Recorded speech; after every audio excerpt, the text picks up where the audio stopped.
Yo soy residente de primer año de neurocirugía y el día de hoy vamos a hablar de este tema que es craniectomía descompresiva en el ACV. Entonces, para comenzar con algunos datos epidemiológicos, pues el ACV, que como lo sabemos es la segunda causa de muerte y la primera discapacidad a nivel mundial. Afecta alrededor de 13.7 millones de personas y 5.5 millones de personas mueren.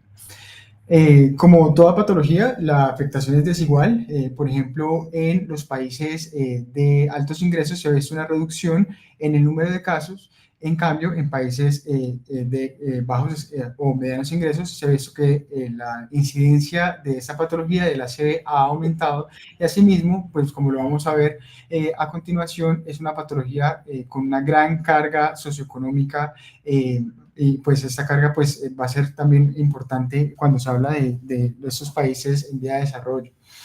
El riesgo aumenta con la edad por los factores de riesgo que ya vamos a mencionar y se duplica a los 55 años y pues las causas son aquellas que están aquí descritas. Ahorita en adelante vamos a hablar un poquito más de esto. Hablando ya propiamente sobre Colombia, pues el ACV es la principal causa de discapacidad, así como las estadísticas mundiales, y la segunda causa de mortalidad. Entre el 2011 y el 2015 hubo un registro de 75.905 casos, esto según los códigos de ACV del CIE-10, y pueden ver pues en la pantalla el número de muertes por 100.000 habitantes. La edad pico de la incidencia del ACV es entre la séptima y octava década de la vida y afecta principalmente a los hombres cuando digamos, es el punto de corte antes de los 78 años, afecta principalmente a los hombres. Sin embargo, esta estadística cambia más allá de los 78 años, afectando principalmente o casi que igual o principalmente a las mujeres debido al cambio en pues la protección hormonal que estas tienen hacia el aspecto cardiovascular. Entonces, estos son algunos estudios publicados sobre la epidemiología del ACV en Colombia. Vemos que pues, hay estudios regionales, locales, en diferentes departamentos, en Santander, en Valle del Cauca, en zonas costeras. Los estudios, digamos, más grandes son los de Epineuro, los cuales nos hablan de un número de casos de alrededor de 20 por 1.000 habitantes. Entonces, una patología bastante prevalente. Y en adición, este estudio también nos habla acerca de factores de riesgo importantes. Los factores de riesgo en el ACV se pueden dividir entre factores de riesgo que son prevenibles, modificables, perdón, o no modificables. Entonces, tenemos factores de riesgo importantes como patologías previas como la hipertensión, como la fibrilación auricular, como enfermedades del sistema cardiovascular preexistentes y aquellos que tienen que ver con los hábitos del paciente, como por ejemplo el tabaquismo y el sedentarismo. Estos son factores de riesgo que afectaron a la población colombiana, ¿no? Para hablar sobre lo que nos convoca, que es el ACV en ACVs extensos, vamos a hablar que este tipo de infartos extensos pues se van a dar principalmente por el efecto de masa que va a tener el edema, que ya vamos a explicar un poco más adelante. Pero así un breve brochazo, podríamos decir que cuando el infarto es muy extenso y confiere un edema que tiene efecto de masa, pues esto puede aumentar la presión intracraniana y con ello pues dar lugar a los síndromes herniarios. Entonces esto puede ser un daño directo, mecánico, por la compresión de estas estructuras o un daño isquémico por el daño hacia la vasculatura que suple estos territorios que inicialmente no estaban afectados. Existen múltiples rutas terapéuticas para el tratamiento del ACV. Sabemos, por ejemplo, de la efectividad de la trombolisis en su tiempo ventana y de los manejos endovasculares, bien sea por trombectomía o por trombolisis intraarterial. Sin embargo, tenemos que decir que estos manejos, pues, como ya lo he mencionado, tienen un tiempo establecido para realizarse y además que no tienen o digamos no siempre son efectivos. Por ejemplo, la trombectomía, pues, puede tener una tasa de recanalización fútil. Entonces, en el armamento terapéutico, pues entramos aquí pues en la parte de neurocirugía con la craneectomía descompresiva en estos pacientes que ya voy a mencionar sus características de estos infartos extensos malignos. Entonces, en pacientes con infartos de la fosa posterior, con una craneectomía suboccipital, y en infartos malignos de la arteria cerebral media, o vamos a hablar un poco más adelante de la arteria carótida, ya lo vamos a mencionar, pues con la craneectomía hemisférica frontoparetotemporal. Hablando un poco de la historia, pues comenzamos diciendo que vamos a hablar un poco de los trépanos y quiero decirles que la trepanación es la cirugía sistematizada más antigua de la historia. 12.000 años antes de Cristo se han encontrado evidencias de cadáveres de cráneos. No se sabe si esto era debido a rituales religiosos o como un tratamiento para el trauma. En 1901, Kocher va a hablar acerca de la importancia de la trepanación, principalmente para el trauma, diciendo que la presión liberada por la trepanación está claramente indicada en todos los casos de hipertensión intracraneal. Y como ya lo mencioné, si bien se refería inicialmente a el trauma craneoencefálico, pues vamos a ver que esta presión intracraneana, como antes dicho, también puede ser por el edema maligno, por los infartos malignos. Cushing en 1908 también nos habla acerca de la craneectomía subtemporal como tratamiento del trauma craneoencefálico y nos establece algo que ya también hablamos en una charla sobre el daño primario y daño secundario en esta patología, en esta entidad. Y es en 1974 en donde se hace el reporte de caso, donde publican esta gráfica, que es una gráfica conocida. Esto es por el doctor Iwamoto y colaboradores en un paciente que tuvo un infarto maligno de la arteria cerebral media y se realizó la craneectomía descompresiva. Entonces, él publica acá en esta gráfica cómo hay una disminución de la presión intracraneana inicialmente en 30 milímetros de mercurio previo a la intervención quirúrgica. Posterior, cuando realiza la remoción del colgajo óseo, vemos una importante reducción de 30 a 10 milímetros de mercurio, es decir, del 66% de la presión intracraneana. Y posterior también hay una medición cuando se hace la apertura dural, finalmente, para estar en 4 o 5 milímetros de mercurio. Además, en la historia, Iwamoto hace la primera revisión sistemática de los pacientes con ACV maligno y el requerimiento de la craneectomía descompresiva. Son 17 casos para la parte supratentorial y 4 casos para la parte infratentorial. Sin embargo, en esta revisión sistemática dice que todavía no hay ensayos clínicos aleatorizados, o no hay la información suficiente para dar recomendación de esta parte de la terapéutica del ACV. Entonces, para hablar muy brevemente sobre la patofisiología, pues sabemos que el ACV, estamos hablando en este momento del ACV isquémico, es causado por una interrupción abrupta del flujo sanguíneo cerebral.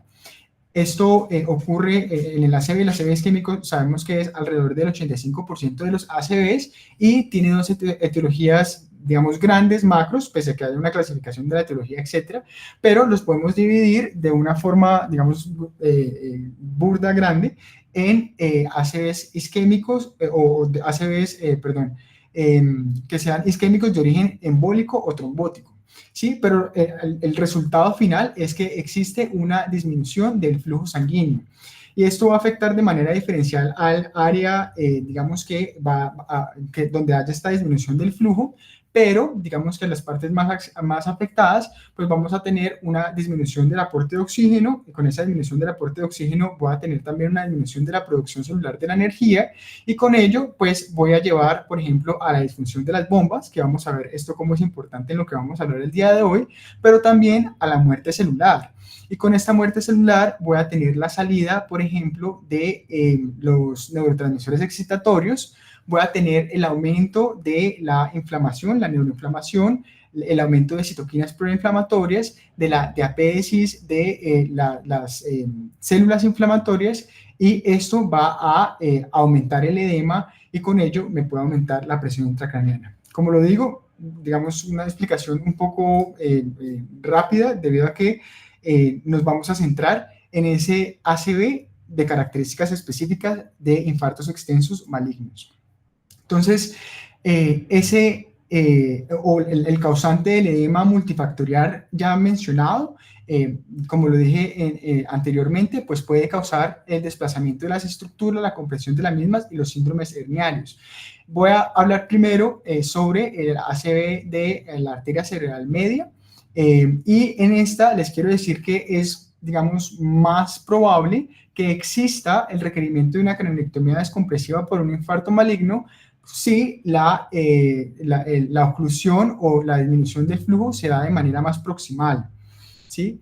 Entonces, lo que yo les comentaba previamente, vamos a tener principalmente dos tipos de edema. Un edema que es citotóxico debido a la disminución del ATP y con ello la disminución de la energía que mantiene las bombas, ¿sí? Como no hay esas bombas, como no están funcionando, pues va a tener el desbalance electrolítico con un aumento en el sodio intracelular y con ello, pues el sodio arrastra agua, con ello el edema citotóxico. Y en adición, pues la isquemia, los factores de las citoquinas, el daño propio a la vasculatura, pues va entonces a dañar la barrera hematoencefálica y con ello también vamos a hablar en la CB, aunque se den en otras fases, en otras temporalidades, de un edema vasogénico, principalmente y al inicio citotóxico, posteriormente vasogénico.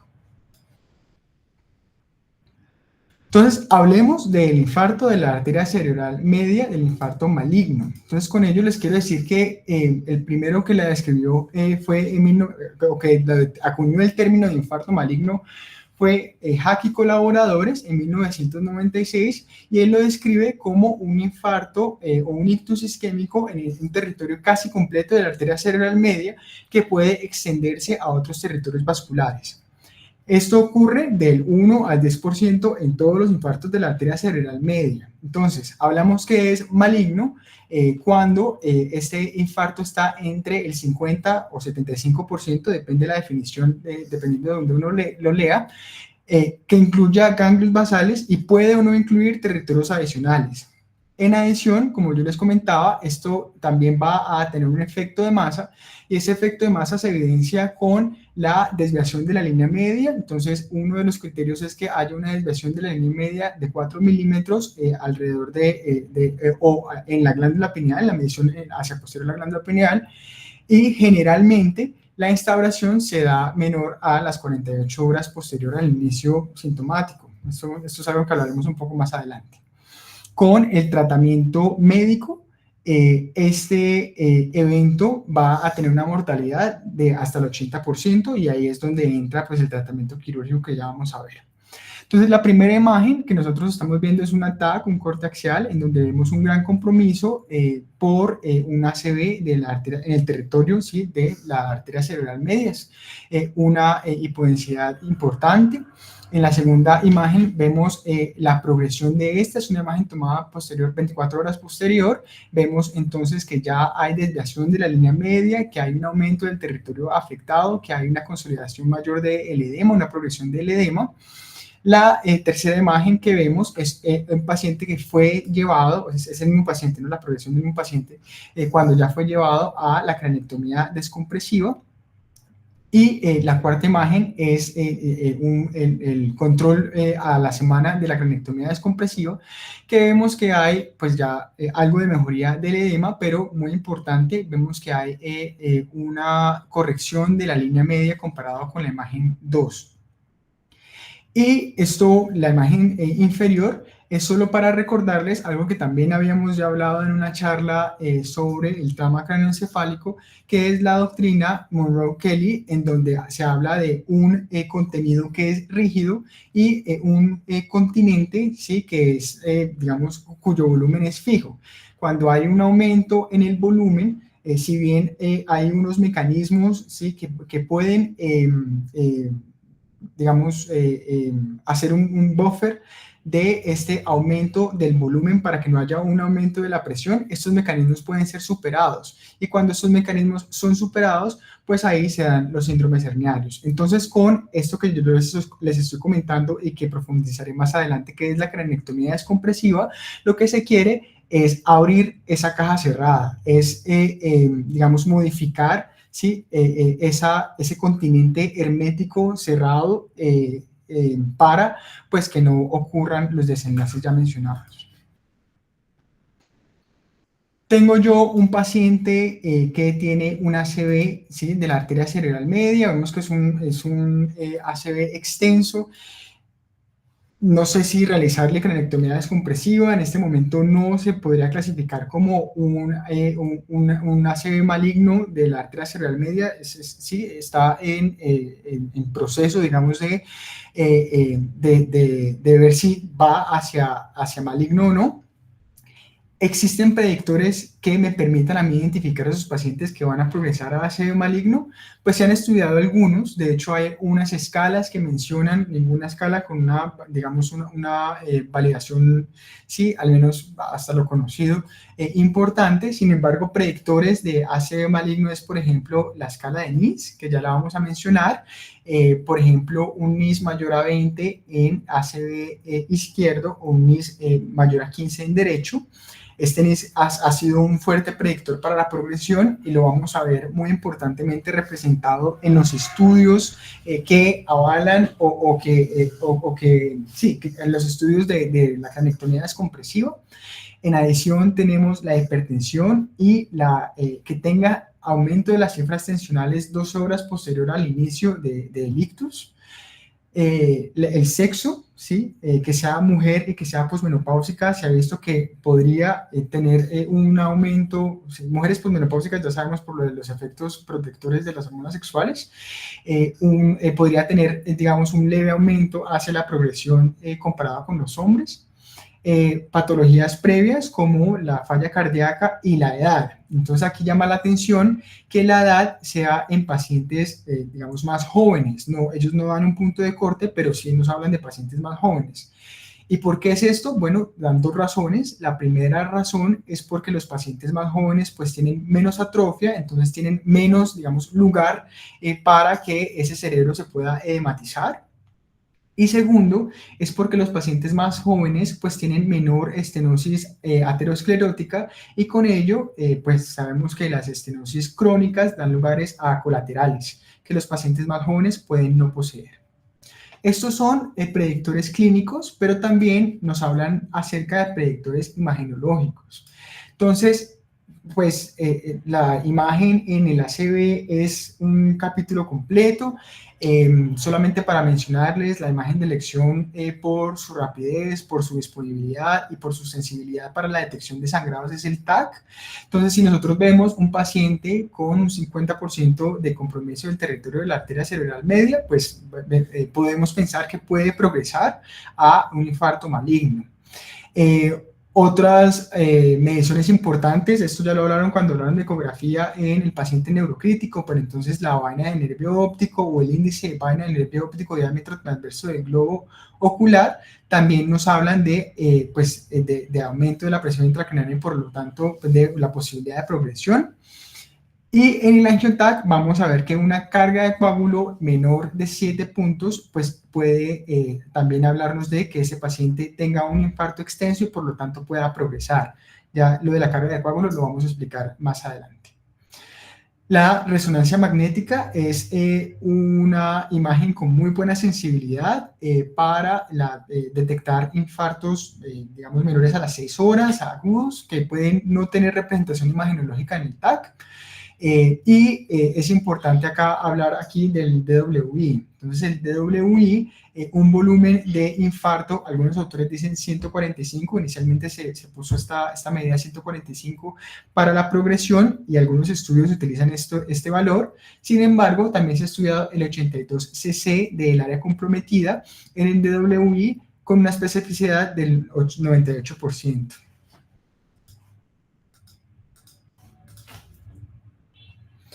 Entonces, hablando o para aclarar ideas ya mencionadas, el NIS, que es la escala del ictus del Instituto Nacional de Salud, pues nos va a evaluar 11 aspectos, tiene un valor entre 0 y 42, entre más alto sea el valor, pues digamos más comprometido clínicamente está el paciente.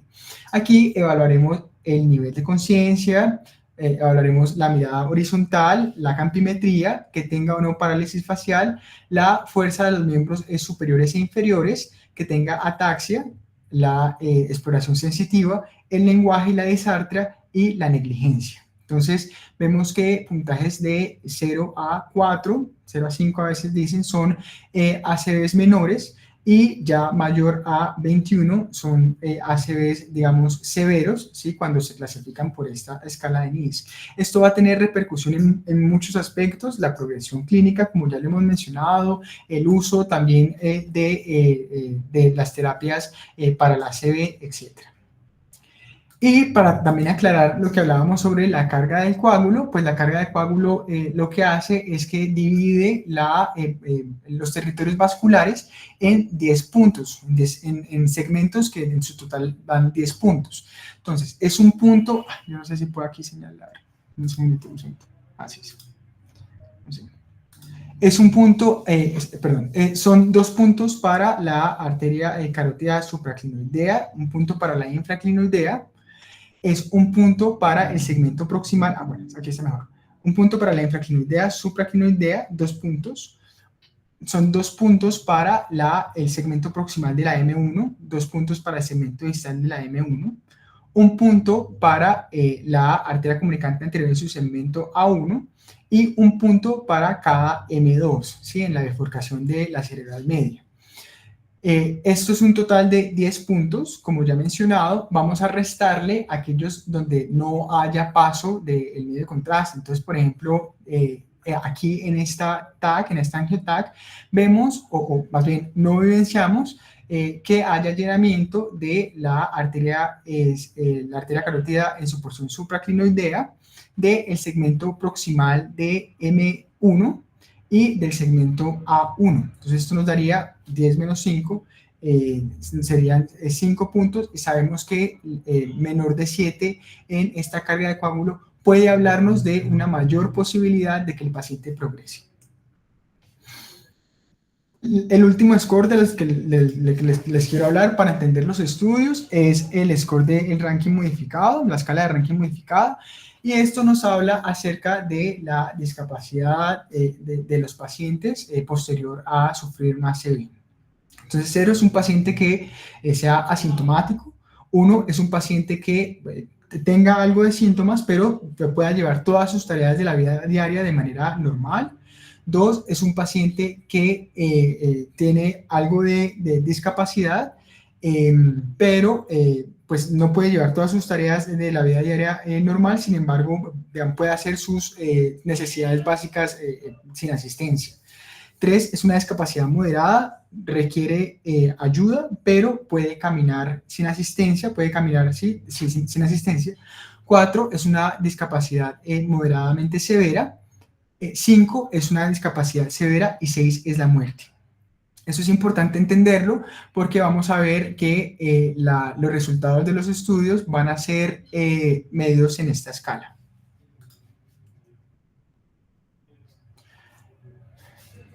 Entonces, ¿cuál es la evidencia que tenemos para el ACV y la cranectomía descompresiva en el ACV? Entonces, el primer estudio es un estudio multicéntrico de 4 años, fue publicado en el 2007, es un estudio francés, en donde se reclutaron pacientes entre 18 y 55 años, un total de 38 pacientes, cuyo ACV haya iniciado 24 horas posterior a la aleatorización, ¿sí? Antes de 24 horas, con un criterio imagenológico de un compromiso del 50% de la arteria cerebral media, de un DWI cuando estaba disponible de 145 centímetros cúbicos, y con un criterio clínico de un NIS mayor a 15, siendo uno de estos puntos un compromiso del estado de la conciencia. Entonces, el desenlace primario era la escala de ranking modificada dicotomizada en el valor 3, es decir, de 0 a 3 y de 4 a 6 en 6 meses. ¿Qué se vio en este primer estudio? Pues se vio que existía una reducción absoluta en la muerte, ¿sí? De alrededor del 52.5% en los pacientes que se llevaban a cranectomía descompresiva, con una P significativamente estadística, pero no había diferencia, si bien sí también había una diferencia en la escala del ranking modificado. Esta no era significativamente estadística entre los pacientes que se llevaban a cranectomía descompresiva y aquellos que no. El segundo estudio es el estudio Destiny 1, es un estudio alemán, publicado también en el 2007, en donde se reclutaron pacientes entre 18 y 60 años, con un total de pacientes de 32, 17 para la intervención cranectomía descompresiva y 15 para el mejor manejo médico. La temporalidad del reclutamiento fue entre 12 horas a 36 horas de iniciado los síntomas. Los criterios imagenológicos son los que pueden leer acá: el 66% de compromiso de la arteria cerebral media y un NIS mayor a 18 en el aspecto, en el hemisferio no dominante, mayor a 20 en el hemisferio dominante, siendo uno de los puntos del compromiso de la conciencia. El desenlace primario era la mortalidad a 30 días, con un desenlace secundario de también la escala de ranking modificado. Entonces, el hallazgo fue igualmente una reducción en la mortalidad del 88% al 47% en los pacientes que se llevaban a cranectomía descompresiva, sin encontrar una disminución significativa de la escala de M-ranking. El tercer estudio que les quiero hablar es el estudio Hamlet, es un estudio holandés. En este estudio, publicado en el 2009, se reclutaron pacientes también menores de 60 años. Este es un estudio más grande en términos de la población, 64 pacientes, 32 y 32 para la intervención versus el mejor manejo médico. Y aquí hay un cambio que es la temporalidad. Temporalidad era 96 horas. ¿Qué se dieron cuenta? Es decir, 96 horas posterior al inicio de los síntomas. Pueden ver ahí los criterios imagenológicos para la intervención, y que se dieron cuenta de que había una reducción en la fatalidad, como lo mismo que hemos hablado en el Decimal, en el Destiny y ahorita en el Hamlet. Sin embargo, no había efecto en el desenlace funcional. Entonces, algo que cambió acá fue la temporalidad del inicio de los síntomas hacia 96 horas. Este es un estudio chino. Este estudio fue publicado en el 2012. Pueden ver las características de los pacientes. 80 años era el límite superior de la edad. También fue un estudio con una población pues grande comparado con los primeros dos: 47 pacientes, siendo 24 llevados a cranectomía descompresiva. El resto de criterios los ven ahí en la pantalla, y el hallazgo fue nuevamente reducción en la mortalidad, y también este estudio encontró reducción en el desenlace que tuviese un ranking modificado mayor a o entre 5 y 6, que son pues los peores, ¿no?, para la intervención cranectomía descompresiva. El Head First, este estudio fue un estudio estadounidense. También el criterio de edad pues cambia de manera significativa, 75 años. La temporalidad cambia también de manera significativa. Miren, 96 horas, ven los criterios de imagen y clínico para el ACV.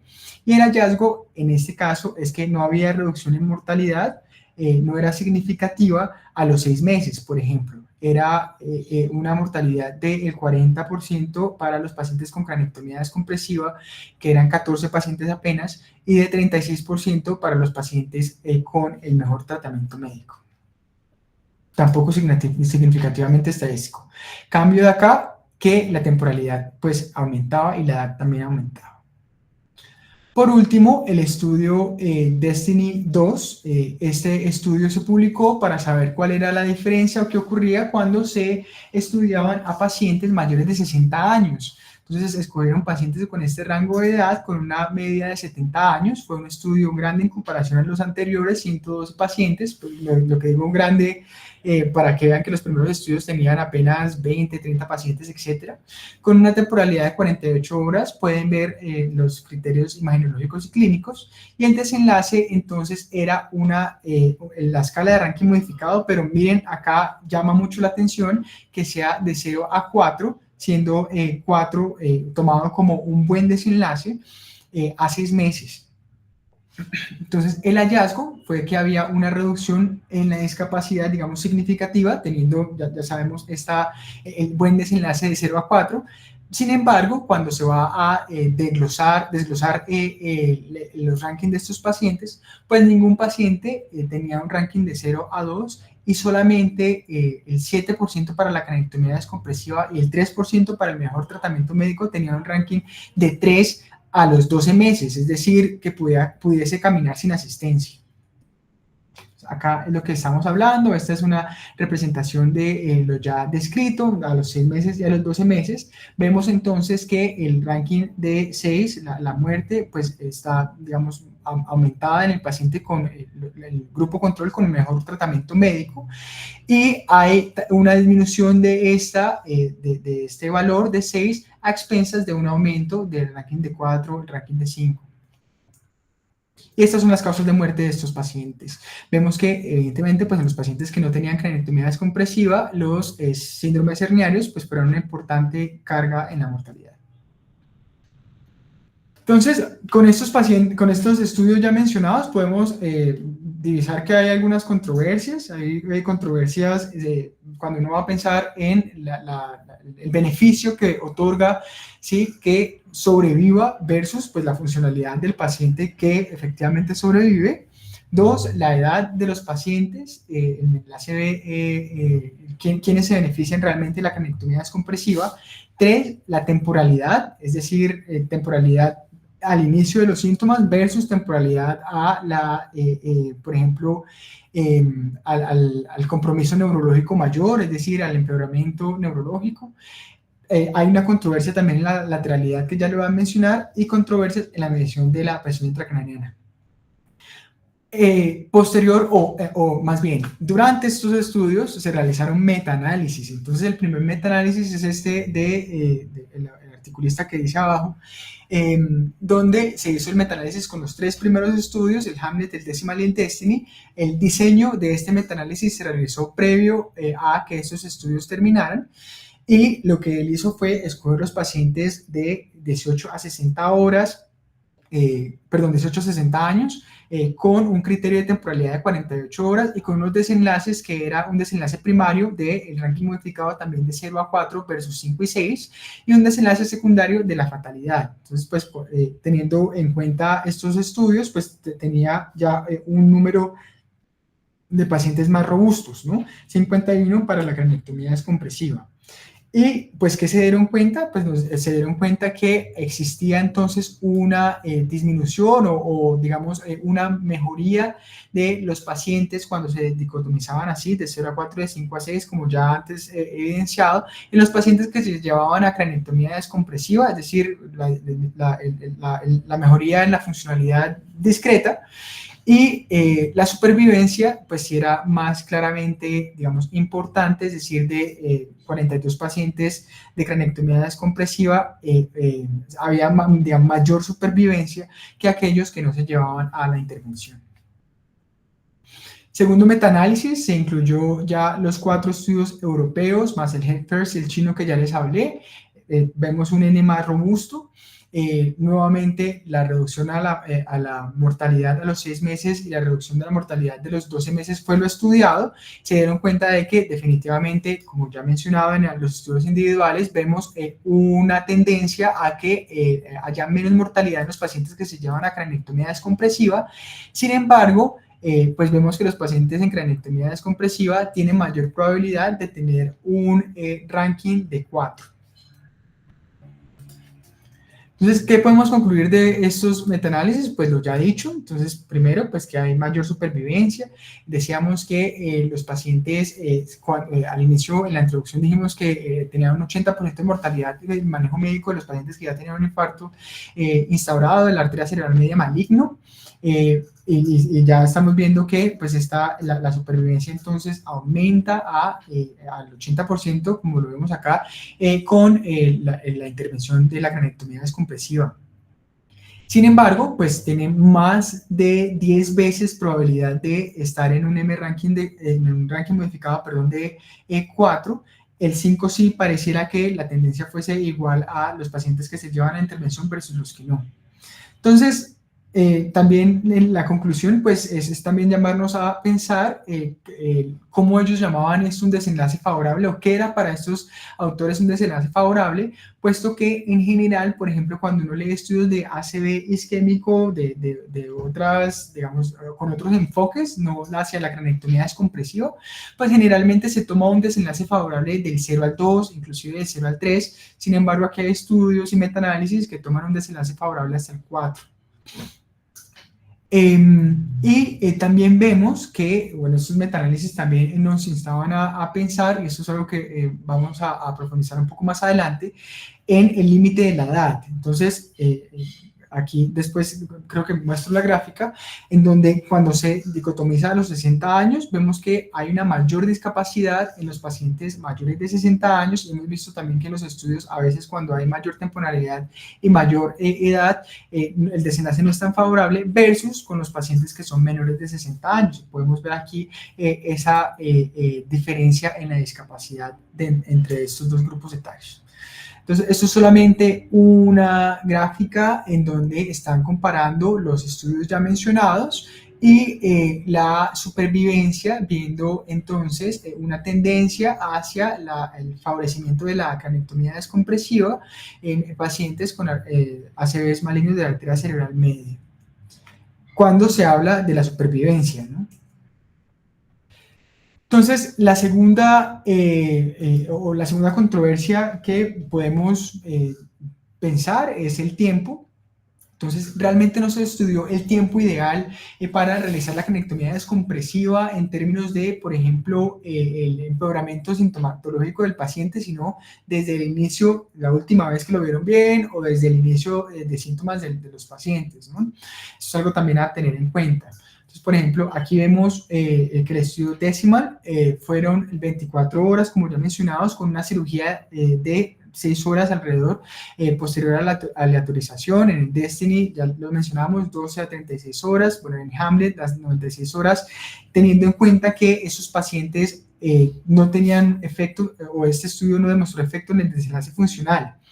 En adición, quisiera también mencionar que hay un estudio que es monocéntrico que se realizó en Letonia, en donde el periodo temporal era más laxo, y en estos pacientes, pues 3 pacientes fueron operados posterior a las 100 horas del inicio del evento, o la presentación de los síntomas, y pues todos estos 3 pacientes pues fallecieron en este estudio. Entonces, los metaanálisis y los estudios en general, y algunos estudios inclusive, digamos, que gestaron los posteriores metaanálisis, pues nos dan a entender que una línea o un corte temporal podría ser las 48 horas para un mejor desenlace. Y esto también está soportado en este estudio en Estados Unidos. Este estudio se hizo por fuera de los estudios ya mencionados en 1.300 pacientes. Vemos que es un estudio, pues, el mayor número que hemos mencionado hasta ahorita, y se separaban en pacientes que fueron intervenidos a las 24 horas, a las 48 horas y a las 72 horas. ¿Qué se vio? Cuando se comparaba el grupo de las 24 y las 48 horas, en realidad no había gran diferencia en el riesgo o requerimiento de cuidado de los pacientes o peor desenlace. Sin embargo, cuando se separaba o se comparaba hacia 48 o más horas hasta las 72 horas, pues definitivamente sí había un mayor riesgo de requerimiento de cuidado institucional o peor desenlace. Entonces, aquí, pues, vemos que este límite de 48 horas pues está soportado en estos estudios ya mencionados y en este estudio que les traigo de 1.300 pacientes. Entonces, ahí surge la duda de si se debería hacer en aras del tiempo, ¿sí?, una cranectomía descompresiva en un paciente que tiene un ACV que es extenso, pero todavía, digamos, no hay deterioro o no hay real evidencia del aumento de la presión intracraneana, versus esperar a que se deteriore, ¿sí?, y se hace la intervención, ¿sí? Si bien uno podría tratar presuntivamente, pues el paciente finalmente pudo no haber requerido la intervención, ¿sí?, aumentando los costos, los riesgos, las complicaciones de esta intervención, o pues si se espera, pues puede ya entonces perderse tiempo con el paciente y pues no haber realizado la intervención de pronto cuando se pudo prever que hubiese pasado. Ese es como algo que también mencionan importante en la temporalidad. Y por último, hay un estudio que nos habla acerca de la cranectomía descompresiva ultratemprana, siendo este criterio de ultratemprana un tiempo de 6 horas posterior al inicio de los síntomas. Entonces, ¿qué dicen ellos? Pues ellos tomaron a 46 pacientes, en este caso no era el comparador la mejor, el mejor tratamiento médico, sino esperar a el deterioro neurológico. Entonces, ¿qué se vio? 19 pacientes fueron llevados de manera ultra temprana, 27 pacientes pues, esperando el deterioro neurológico, y se encontró que había una disminución de la mortalidad en favor a la cranectomía ultra temprana, es decir, la preventiva más o menos. Sin embargo, siempre que uno lee, no este estudio en particular, sino estudios que hacen referencia a este estudio, nos hablan de que hay algunas consideraciones metodológicas que se tienen que hacer al leer este estudio, como por ejemplo que los criterios imagenológicos o clínicos del deterioro neurológico para que el paciente con o en el brazo del comparador fuese llevado a cirugía no están claramente establecidos. Entonces, pues es un estudio sí que tiene algunas particularidades metodológicas que tienen que ser tenidas en cuenta. También uno podría pensar en la posibilidad de decidir si se hace cranectomía descompresiva en pacientes con infartos en el territorio dominante versus no dominante por las complicaciones de la fascia, ¿sí? De hecho, un miedo plausible sería pues, que estos pacientes tengan empeoramiento de su cuadro, ¿no? Entonces, para esto, pues se han hecho estudios. Entonces, el Destiny, Decimal y Hamlet nos hablan de que hay un beneficio independiente de si es el hemisferio dominante o no. Sin embargo, pues ya sabemos que los resultados realmente se dan en términos de mortalidad y en términos de ranking modificado. Y este estudio, que es un estudio pues, ampliamente citado, que es un estudio publicado en el 2005 con 14 pacientes alemanes, 9 hombres, 5 mujeres con estas afasias, 10 afasia global, 3 afasia de Broca y 1 de Wernicke, evaluaron cómo les iba a ellos posterior a la cranectomía descompresiva, 14 pacientes pues evidentemente con infartos del hemisferio dominante. El periodo de observación fue de 470 días, se realizaron 2 mediciones con escalas de afasia y en 13 pacientes se vio una mejoría significativa del síndrome afásico. Entonces, ¿qué dicen ellos de hacer la cranectomía descompresiva en el hemisferio cerebral cuando afecta el hemisferio cerebral dominante del ACV? Pues dicen que realmente mejora, ¿sí? El resultado mejora el desenlace y hay una mejoría mayor en pacientes que son más jóvenes y pues que tienen una temporalidad menor del inicio de los síntomas. La última controversia que quisiera hablar acá sería la de la medición de la presión intracraneana. Entonces, por ejemplo, Destiny y Decimal se pronuncian sobre la medición intracraneana. Destiny dice, está a favor de la medición de la presión intracraneana. El Decimal dice que no, porque puede no instar a maniobras terapéuticas mayores o que haya un aumento también pues, de las complicaciones de poner una derivación ventricular, etcétera, como por ejemplo las complicaciones infecciosas.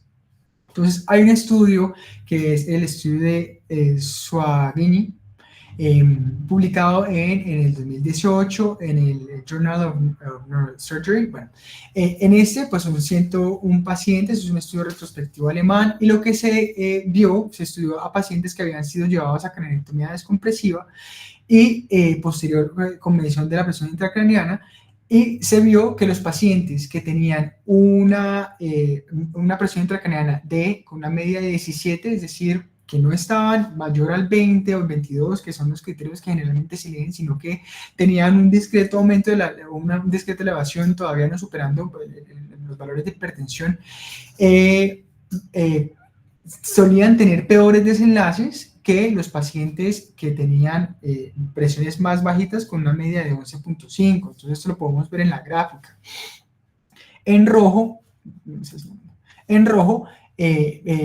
los pacientes entonces que tienen una presión intracraneana, digamos, como lo dije, discretamente ascendida, que finalmente tuvieron un desenlace de una escala modificada de 5 a 6, y en azul aquellos de 4 con una presión intracraneana de 11.5 como media. Entonces ellos hablan de la posibilidad de un poder predictivo de la presión intracraneana, en la medición de la presión intracraneana hacia el resultado final.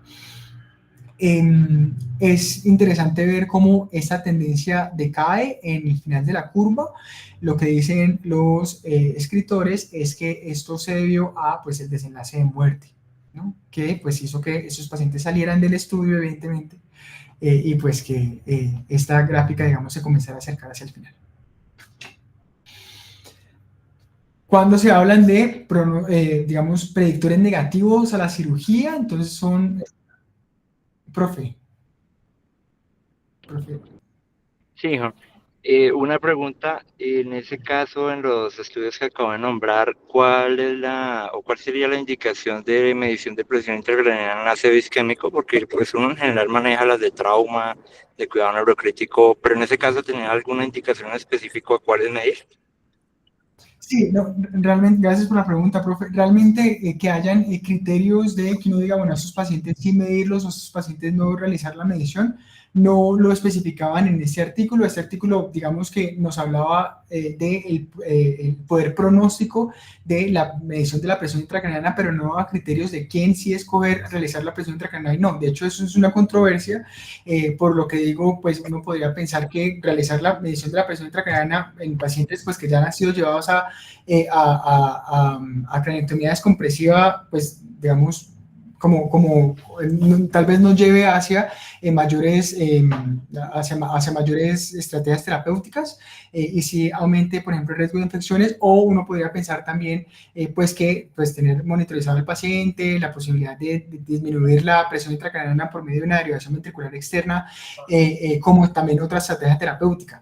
Pero es una controversia, algunos dicen que no, otros dicen que sí, y no se han establecido criterios hasta donde yo sé. No sé si de pronto alguno de ustedes pues más adelante nos pueda compartir para definir a qué pacientes realizarlo, a qué pacientes no. Muchas gracias. No, profe, usted. Entonces, bueno, todos los criterios, los predictores negativos, entonces, como ya lo vimos, la edad, mayor de 60 años, una evaluación de la media importante de nosotros, Glasgow, la anisocoria, el deterioro neurológico que sea mayor a los 3 días, que se realice entonces la intervención, como ya lo mencionamos, el criterio de temporalidad, y estos articulistas en particular nos hablan de que sea una ACV de la carótida. Entonces, vamos a hablar acerca de la carótida interna de manera rápida, por temas de tiempo. Entonces, hablando sobre el infarto de la arteria carótida interna, pues uno pensaría que hay un aumento del área, ¿sí? Por lo tanto, como hay un aumento del área comprometida, el estudio que les mencioné, me hablan una pregunta ahí en el chat, el estudio que les mencioné se realiza, hasta donde tengo entendido, quisiera revisar otra vez el artículo, pero lo que entendí cuando lo leí fue que se realizó con un dispositivo intraparenquimatoso, ¿sí? Entonces, bueno, el arteria carótida interna, ¿no? Entonces, uno pensaría que es una oclusión pues, mucho más proximal, por lo tanto, un territorio más grande, ¿sí? de infarto. Se ha estudiado entonces si se benefician o no los pacientes de realizar craniotomía compresiva en estos ACVs de la arteria carótida interna. Hay múltiples estudios, por ejemplo, este estudio retrospectivo de 154 pacientes que fueron llevados a craniotomía descompresiva de LIM, que compara la craniotomía descompresiva en pacientes con infartos de la arteria carótida interna versus de la arteria cerebral media. Entonces, los desenlaces que quieren medir ellos son el ranking modificado de 0 a 1, a 0 a 2, perdón, aquí sí es 0 a 2, a 1 y 6 meses, y la mortalidad tanto intrahospitalaria y 12 meses. Estas son las características de los pacientes, para que veamos que son grupos más o menos, digamos, bien distribuidos. No voy a saltar esto rápidamente. Y lo que se ve definitivamente, al menos cuando se habla acerca de el ranking modificado a los 6 meses, es que pues es el grupo de la arteria cerebral, de la arteria carótida, perdón, de la arteria carótida interna versus la arteria cerebral media, pues sí tiene una mayor probabilidad de que tenga un M-ranking de 6, ¿no? Como lo podemos ver acá. Acá es muy parecido, digamos, esto es algo que hablan posterior los articulistas, sin embargo, que miremos aquí, por ejemplo, los peores desenlaces, en cuanto, por ejemplo, el M-ranking de 0, ¿sí? Puede ser visto acá, pues no existe desde este buen desenlace, es decir, los pacientes tienden a tener un peor desenlace, tienden a tener también un peor escala de coma de Glasgow, ¿sí? Uno podría pues pensar que esto es lógico, en la medición postoperatoria. Tienden a tener también, pues, por ejemplo, más anisocoria, ¿sí? Esto es estadísticamente significativo. Entonces, en general, uno pensaría que les va peor y la evidencia ha demostrado que les va peor a pesar de que hayan estudios contradictorios que digan que se pueden beneficiar los pacientes y algunos autores refieren que hay algo de beneficio en los pacientes, por ejemplo, pacientes más jóvenes. Igualmente, la craniotomía descompresiva entonces podría ser ofrecida más como para mejorar la funcionalidad, como la tendencia que lo estamos viendo acá, más que todo como para mejorar la mortalidad.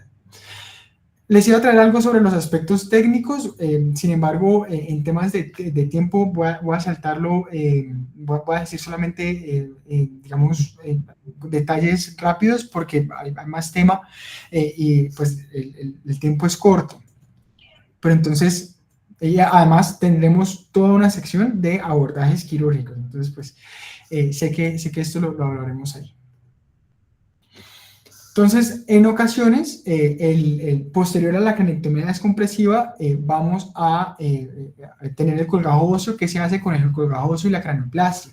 Entonces, bueno, para conservar el colgajo óseo, pues hay dos opciones, digamos, grandes. La primera es una preservación extracorpórea en temperaturas de menos de 80 grados, o también con la marsupialización de la grasa abdominal, ¿no? Sin embargo, se ha visto que, pues que la cranioplastia como tal, el colgajo óseo, pues la inserción del colgajo óseo no es un procedimiento menor. De hecho, tiene una tasa de complicación de hasta el 30%. Y el 25% de los pacientes requieren cirugía de revisión. Entonces, esto es dado por infección, por dehiscencia de la herida, por sangrados, por las complicaciones, digamos, comunes en neurocirugía, o pues que uno lee en neurocirugía, ¿no? La cranioplastia, a su vez, la temporalidad de la cranioplastia es importante. Entonces, se dice que el periodo que se puede pensar en una cranioplastia o que no se debe realizar la cranioplastia es menor de a los 2 meses, puesto que esto aumenta el riesgo de las complicaciones mencionadas. Por ejemplo, en esta imagen podemos ver un paciente que tuvo una craniectomía descompresiva por un ACV hemisférico que posteriormente se llevó a cranioplastia. Es un paciente joven y la complicación que tuvo este paciente pues fue la resorción de el material de la cranioplastia autóloga, ¿no? Esto pasa más que todo en pacientes jóvenes. Las complicaciones de la cranectomía descompresiva como tal, entonces pues tenemos que hacer la diferencia de que los pacientes pues hospitalizados se complican, bien sea por el procedimiento quirúrgico per se o por la hospitalización, ¿sí? Esto es algo que vemos en el día a día. Entonces, pues, por ejemplo, la neumonía, la infección urinaria, los eventos trombóticos del paciente hospitalizado versus, pues, el sangrado de infección, fístulas y convulsión del el paciente que es llevado a la intervención quirúrgica. Entonces, las complicaciones hemorrágicas son importantes en el grupo que es llevado a la intervención quirúrgica y esto pues se tiene que tener en cuenta en los pacientes, por ejemplo, en esos pacientes que pueden tener tratamiento antiagregante o que se hayan sido llevados a las trombolisis, pese a que esto de la trombolisis, al menos por ejemplo la trombolisis intraarterial o la trombectomía mecánica, pareciera que no aumenta el riesgo de sangrados posteriores. Una complicación que se ve frecuente en el posoperatorio inmediato es el epidural. Sin embargo, en general, pues si no cumplen los criterios quirúrgicos, pues pues no tendría requerimiento de reintervención, evidentemente. Otra complicación que se habla en este tipo de intervenciones son las complicaciones infecciosas, hasta un 10% de los pacientes. Las complicaciones infecciosas más comunes son la infección del sitio operatorio, el empedema y el absceso. Y en los pacientes que tienen pues, dispositivos como la derivación ventricular externa, pues por ejemplo la posibilidad de meningitis, ventriculitis, etc. Se sabe que el riesgo de meningitis en la derivación ventricular externa aumenta posterior al séptimo día o digamos, se hace más importante porque siempre está el riesgo posterior al séptimo día de la inserción y pese a que esto, digamos, sea o quiera ser controvertido por algunos, se ha visto que hay una disminución de la incidencia de las complicaciones infecciosas posterior a la derivación ventricular externa con el uso de catéteres impregnados con antibiótico. Y otra complicación es las complicaciones o que tienen que ver con el líquido cefalorraquídeo, por ejemplo, el hidroma, la hidrocefalia, etc. Algunas de esas complicaciones pueden resolver con la cranoplastia. Esta simplemente es una tablita donde tenemos los estudios mencionados de Seaman, Hamlet y otro que es el EMI, y las complicaciones, digamos, que tuvieron estos pacientes, las complicaciones ya mencionadas de hemorragia, de infección, de líquido cefalorraquídeo, y por último, las complicaciones convulsivas. Entonces, los pacientes que se llevan a ese tipo de intervenciones, en realidad los pacientes que sufren ACV pueden tener crisis convulsivas. Los pacientes con ACV en general, sin hablar sobre la cranectomía descompresiva ni la cranoplastia, pues tienen un riesgo del 6 al 12% de realizar crisis convulsivas, bien sea únicas o recurrentes, en 5 años. ¿Qué se ha asociado con estas crisis convulsivas? Uno, que sea de circulación anterior, y dos, evidentemente, un NIS aumentado, ¿no? Ahora, los pacientes con la indicación de cranectomía descompresiva, por ejemplo, pacientes, como ya lo he mencionado en toda la charla, con infartos malignos de la arteria cerebral media, pues vemos que hay una gran tasa de estos pacientes que convulsionan, y se ha visto que la cranoplastia aumenta el riesgo, ¿sí?, de realizar episodios convulsivos en pacientes que pues, acaban de ser llevados a esta intervención, a esta reintervención de la cranoplastia. Y por último, solamente como para mencionarlo de manera rápida, pues una complicación que se puede ver en los pacientes que son llevados a cranectomía descompresiva es el síndrome del delfinado, que se da debido a que, pues, como ya lo dijimos, se abre la caja previamente cerrada, y por lo tanto hay una comunicación de la presión atmosférica con la presión intracraneana, ¿no? Entonces esto hace que haya algunos cambios en la dinámica del líquido cefalorraquídeo, cambios en la dinámica de la vasculatura adyacente a la cranectomía, cambios en el drenaje venoso, etc. Este síndrome, como lo hemos compartido ya en distintas ocasiones, mejora cuando se realiza pues, la cranoplastia. Vamos a hablar ahora de la circulación posterior. Entonces el 20% de los ACV son de circulación posterior. Generalmente pues uno lo sospecha, digamos, la clínica puede ser algo específica dependiendo pues del compromiso. Pero entonces un paciente con un síndrome vertiginoso, emesis múltiples, náuseas, disminución del estado de conciencia, pues uno podría comenzar a sospechar. El primer cuadro típico de ACV fosa posterior fue descrito en 1930, la primera cranectomía suboccipital para tratamiento de la circulación posterior en el 56, y la primera revisión fue en el 70. Entonces, ¿cuál es el problema con los infartos cerebelosos? Pues que haya herniación, ¿sí? Que haya aumento de la presión en ese contenido más estrecho, en ese contenido limitado por los bordes durales, por el foramen magno, etc. Y con ello, el aumento de la presión intracraneana, pues que lleva a síndromes herniarios y a la hidrocefalia también. Entonces, ¿qué se sabe de la cranectomía? Pues la cranectomía mejora los desenlaces. Vamos a ver cómo es comparado esto con la cranectomía descompresiva para los infartos supratentoriales. Mejora los desenlaces siempre y cuando no sean infartos que comprometan el tallo, siempre y cuando no sean pacientes muy comórbidos y siempre y cuando el estado de conciencia del paciente inicial no esté tan comprometido, como ya lo vamos a ver. La evidencia es más heterogénea, es menos en términos de volumen, de calidad, no de calidad, no, quiero decir, de volumen de evidencia que el caso de la craniotomía descompresiva para supratentoriales. Se ha hablado también de algunos predictores clínicos e imagenológicos. David, que la charla ya va muy larga. Resúmanos el final, o sea, ¿qué se recomienda? ¿Sí se recomienda cirugía o no?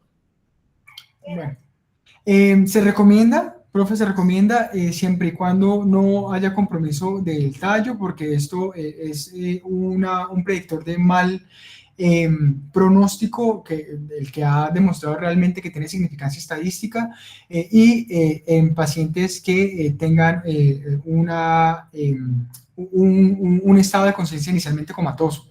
¿Sí? Entonces, en estos tipos de pacientes no se recomienda, pero en pacientes que no y que tengan criterios para la craniotomía descompresiva de fosa posterior, se ha visto que realmente mejora mucho el resultado en términos de funcionalidad. Entonces, esto con eso. Dos palabritas sobre, ya va a terminar, pero dos palabritas sobre el ACV en los niños. Entonces, en los niños, pues, solamente aquí para decirlos, pues es raro el infarto, está la incidencia, generalmente son pacientes que tienen enfermedad de base, hay una clasificación de la etiología del infarto en los niños. Sin embargo, bueno, hay pocos estudios, realmente los estudios que hay son series de casos pequeñas o reportes de casos, pero en pacientes que tienen midriasis preoperatoria o que tienen síndromes hernianos, etcétera, inclusive en ellos se ha visto buenos resultados. Esto lo podemos ver en esta tabla, le pueden tomar una fotico y después evaluarla, que en general los resultados son buenos en términos de la funcionalidad, evaluada también por el ranking modificado o por los criterios de cada artículo. Por último, las conclusiones, las consideraciones éticas. Entonces, lo primero es decirles que, que ya sabemos que el infarto de la arteria cerebral media maligno tiene una alta mortalidad cuando ese manejo es un manejo conservador, y que la craniotomía descompresiva ha demostrado ser efectiva para la disminución de la mortalidad a expensas de una carga funcional importante, ¿no? Una disminución de la funcionalidad del paciente. Entonces, pues decir que se tiene que ser considerado esto porque el sistema, y más que todo el sistema económico y de salud colombiano, el sistema de soporte del paciente, pues es quien finalmente sufre las consecuencias de tener un paciente vivo, ¿sí? Que haya sobrevivido, pero pues que haya sobrevivido con un deterioro funcional importante. Entonces, ahí como conclusiones, pues ya sabemos, reducción importante de la mortalidad a expensas de discapacidad. Hay muchos retos y muchas controversias, retos para los candidatos, retos para esperar versus la cirugía preventiva, retos para consideraciones adicionales como la medición de la presión intracraneana, inclusive hablan de la estroctectomía, etc. Esos estudios también, digamos, falta evidencia, o es un lugar de una oportunidad para realizar estudios en pacientes, pese a que haya un bajo volumen, para iniciar en pacientes con craniotomía, por ejemplo, la población pediátrica o, por ejemplo, infartos infratentoriales, pues hay menos volumen. Y pues que el ACV es entonces una entidad de cuidado interdisciplinario, ¿no? Está el neurocirujano para estos casos, está el neurólogo, evidentemente, pues comandando ahí la mayoría de casos de ACV, el intensivista, el urgenciólogo, el de cuidados paliativos, etc. Entonces, pues ahí rápidamente, por términos de tiempo, eran pues las ideas como más importantes que les quería compartir. Bueno, muy bien, muchas gracias, Juan David. Estuvo bien. Digamos que, bueno, como mencionaba, que la charla, pues es muy extensa, ¿no? Realmente, si uno se entra en detalles y en detalles, faltó hablar muchísimo más. Pero realmente, si nos expuso usted todos bueno, todos no, pero sí una buena parte de los estudios que nos han cambiado las conductas en los últimos, yo diría que del año 2000 para acá. Antes de eso, pues se dejaba un manejo conservador en general. Conservador quiere decir que dejar morir la gente, porque más o menos se tenía lo que usted mencionó en cuanto a que si uno no interviene, pues la gente fallece, y en cambio si la interviene, con alta probabilidad que van a quedar con unas secuelas bastante importantes, como se lo mencionó al final. Estos son cargas para la familia y para la sociedad, para el sistema de salud. Entonces, pero vea que entre uno y otro caso hay gente que sale bien. Y esos son los difíciles que uno dice, oiga, ¿cuál será el paciente que se va a beneficiar más sin que salga con tanto deterioro? Hay personas no tan mayores que se benefician. Entonces, hay que escoger bien el caso, sobre todo, pues lo que usted mencionó, dos cosas que son las difíciles de definir, que es el tiempo, o sea, si lo hacemos antes de 24 horas, otros dicen antes de 48 horas, y definitivamente después de 48 horas, pues no es tan beneficioso, algunos hasta 72 horas. Pero entonces, habían otros estudios, era que tenían los criterios de resonancia magnética, eso no lo escuché yo mencionar bien claro, hasta qué punto, cuando habían algunos criterios de que había, digamos, que el volumen de la lesión pues conllevaba a peor deterioro porque comprimía más el tallo cerebral y por ende peor alertamiento al final del caso. Pero bueno, es un tema bastante interesante que se complementa con, por ejemplo, otras cosas como lo que es las cirugías en las cuales se hace como una revascularización, ¿no? O sea que se deja que el mismo músculo trate de alimentar el músculo temporal, ¿sí? O sea, cuando se hace la cronectomía, que el músculo alimente el cerebro, el músculo temporal, o sea, como se queda sin dura madre, entonces ponemos el músculo encima del cerebro que está isquémico bastante y de alguna u otra manera, como en la enfermedad de Moya, el cerebro se nutra. Bueno, pero también eso es ciencia ficción, digamos, por el momento todavía hay estudios que no lo tienen bien claro. Bueno, muy bien, el doctor de Lima, el doctor Páez, díganos, por favor, más comentarios. Buenas noches, ¿me escuchan bien? Sí. Juan, muchas gracias, me gustó tu charla. Lo que dice el doctor es cierto, es una charla que es como muy extensa, porque además es muy interesante, ¿no? Desde la parte fisiopatológica hasta los estudios clásicos que mencionaste y demás. Pues yo solo quería hacer un par de comentarios como extras. Uno, bueno, a mí me llama la atención cuando uno revisa estos estudios, el Decimal, Destiny 1, 2, Hamlet, Head First, el SAHO de los chinos del 2012, etcétera. Algo que me llama la atención en la mayoría de ellos es que las conclusiones se parecen mucho en tanto está claro que definitivamente esto reduce mortalidad y todos concluyen que no hay cambios estadísticamente significativos en la funcionalidad. Sin embargo, cuando uno revisa con detalle algunos de estos estudios, por ejemplo los primeros, el Decimal, el Destiny 1, uno sí se da cuenta que si bien no hay resultados estadísticamente significativos, hay una tendencia a algo, y es que, por ejemplo, en el Decimal, el 25% de los pacientes en el grupo de los operados llegaron a un M-ranking de 0 a 3 versus un 5% en los no operados. O sea que la tendencia sí fue a que realmente operarlos, además de disminuir mortalidad, mejoraban resultados en el M-ranking. Pero pues recordemos que todos estos estudios fueron hechos con muestras de menos de 40 pacientes, con lo que quizá también es difícil llegar a una muestra representativa que haga que los resultados sean estadísticamente significativos. Entonces todavía hay algo de controversia al respecto. O sea, yo creo que ni siquiera ahora tenemos una evidencia contundente que demuestre que realmente no haya ningún impacto en funcionalidad. Lo que pasa es que, claro, por otro lado, así sea que en el grupo de operados, por ejemplo, hay un 25 o 30% a los que les vaya bien, pues al resto no les irá mejor. Les irá bien, perdón, les irá mal, y como se salvan tan sustancialmente más los que se operan que los que no, pues al final en el número absoluto habrá un mayor número de gente discapacitada.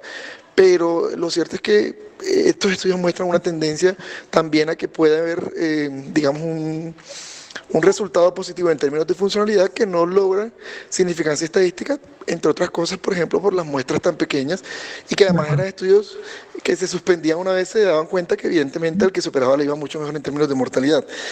En el Destiny 1 pasa algo similar, casi el 50% de los operados llegan a un M-ranking de 0 a 3 versus un 20 y tanto en el grupo de los no operados. Pero esto no fue estadísticamente significativo. En el SAO 2012 chino y en el Destiny 2, ahí está el sesgo ese que tú mencionabas, que subdividieron en dos grupos de 0 a 4 y 5 a 6, tomando 4 como algo positivo cuando sabemos que es un grado de discapacidad importante. Entonces ya eso sesga un poco el resultado. Pero bueno, el comentario va dirigido a que yo creo que todavía es un tema que puede ser susceptible de debate y a lo mejor con estudios futuros con muestras más grandes se puedan concluir otras cosas también en relación con la funcionalidad, porque pues la mortalidad está claro. Otra cosita que quería mencionar, pues tú mencionabas el tema de si operar antes de ver el edema en las primeras 24 horas. Eso también, pues, por razones obvias ha sido objeto de debate, perdón.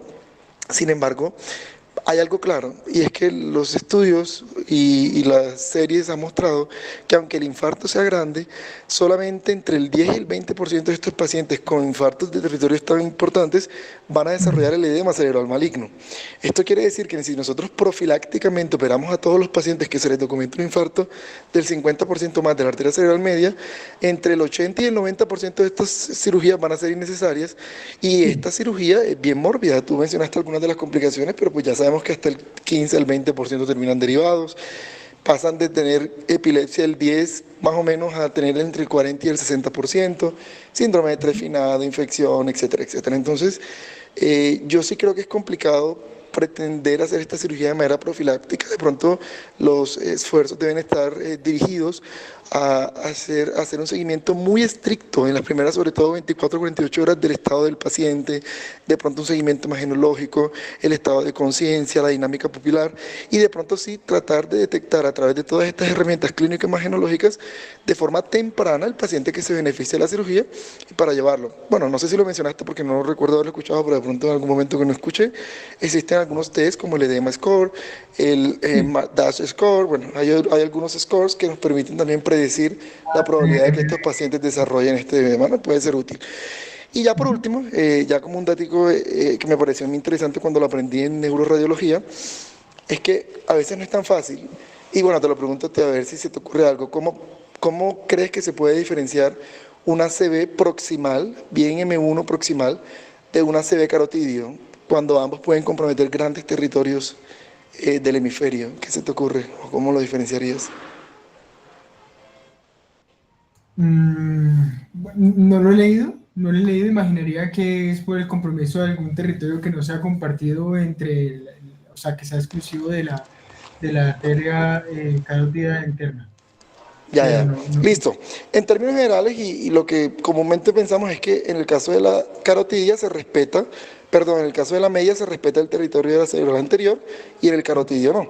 Y es válido porque es lo que ocurre la mayor parte de las veces. Sin embargo, cuando hay una arteria comunicante anterior bien competente, a pesar de que haya un infarto carotidio, se puede respetar el territorio de la cerebral anterior de ese lado por la sangre que le llega a través de la comunicante anterior desde el lado contralateral. Entonces, un tip o una cosa que aprendí que me pareció interesante es que, como bien sabemos, en la mayor parte de las personas, el brazo posterior de la cápsula interna está irrigado principalmente por la arteria coroidea anterior, que es la última rama, la más distal de la carótida interna. Entonces, cuando el infarto es carotidio, se compromete también el flujo de la coroidea anterior casi siempre, y por ende va a haber un infarto claro en el brazo posterior de la cápsula interna. Eso en el carotidio. En tanto, en el de la cerebral media, pues en términos generales se suele respetar el brazo posterior de la cápsula interna. Entonces, si usted lo ve comprometido o no, sospecha más carotidio o no, porque en algunos carotidios puede estar respetado el territorio de la cerebral anterior por la comunicante anterior que le lleva flujo desde el otro lado. Bueno, esas eran cositas que quería decir, pero muchas gracias, Juan, me pareció interesante tu charla. Gracias.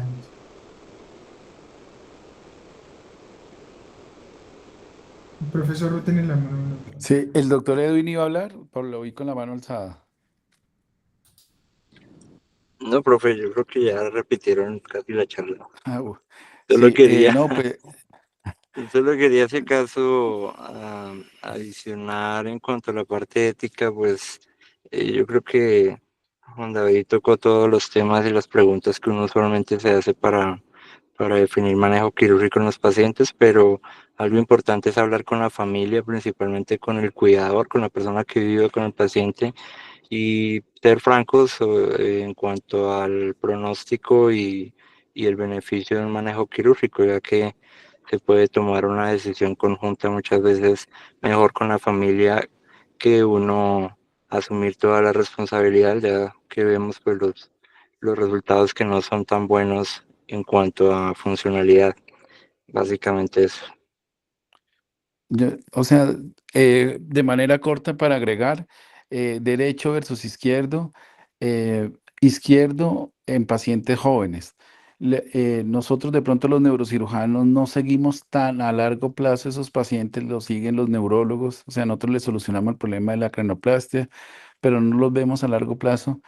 Y lo que refieren los neurólogos vasculares y los neurólogos que siguen viendo a esos pacientes es que ellos son optimistas y en gente joven operar el lado izquierdo pues no estaría tan mal. Si es un paciente mayor, el lado dominante definitivamente no.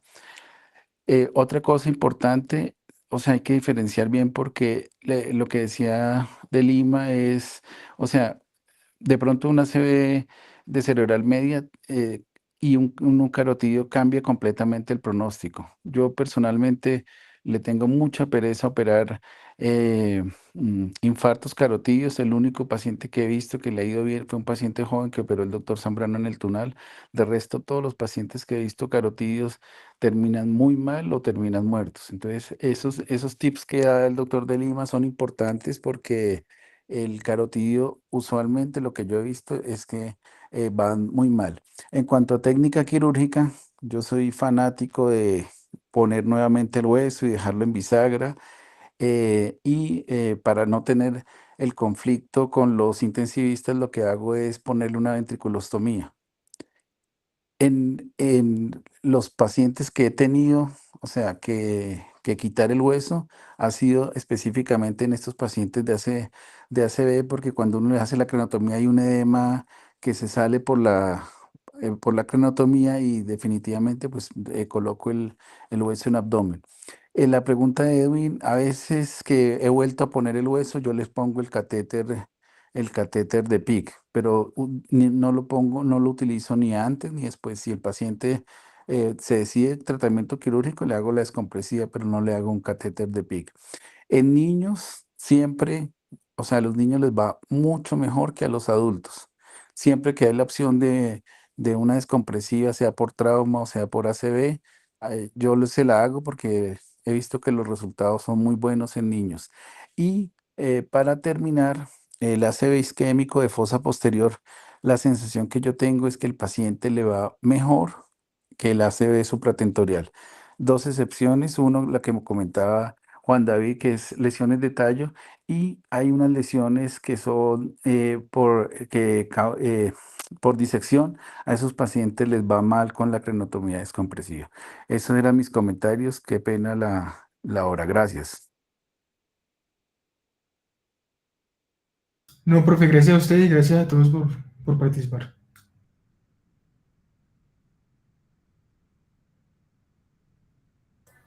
Damos por concluida la sesión. Que descansen. Gracias. Feliz noche. Buenas noches, gracias. Gracias.